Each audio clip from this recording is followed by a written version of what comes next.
America అధ్యక్షుడు Donald Trump లక్ష్యంగా Iran కుట్రలు చేస్తోందా?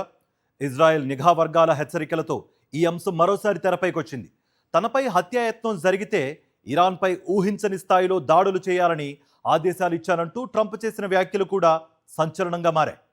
ట్రంప్ను హత్య చేసేందుకు ఇరాన్ ఓ నిర్దిష్ట ప్రణాళిక రూపొందించినట్లు తమకు సమాచారం ఉందని ఇజ్రాయెల్ నిఘా వర్గాలు అమెరికాను హెచ్చరించినట్లు అంతర్జాతీయ మీడియా కథనాలు వెల్లడించాయి. ఇరాన్లో కీలక పరిణామాల సమయంలో ఈ సమాచారాన్ని అమెరికాకు చేరవేసినట్లు తెలుస్తోంది. అయితే కుట్రకు సంబంధించిన పూర్తి వివరాలు మాత్రం బయటకు రాలేదు. మరోవైపు ఇరాన్ చాలా కాలంగా తనను లక్ష్యంగా చేసుకుంటోందని ట్రంప్ ఆరోపించారు. తనకు ఏదైనా జరిగితే ఇరాన్పై ఇప్పటివరకు చూడని స్థాయిలో సైనిక దాడి చేయాలని ముందుగానే ఆదేశాలు ఇచ్చినట్లు తెలిపారు. అయితే ప్రస్తుతం తనపై కొత్త హత్య కుట్రకు సంబంధించిన తాజా సమాచారం లేదని కూడా స్పష్టం చేశారు. 2020లో ఇరాన్ కమాండర్ ఖాసిం సొలైమానీ హత్య తర్వాత ట్రంప్పై ప్రతీకార హెచ్చరికలు కొనసాగుతున్నాయి.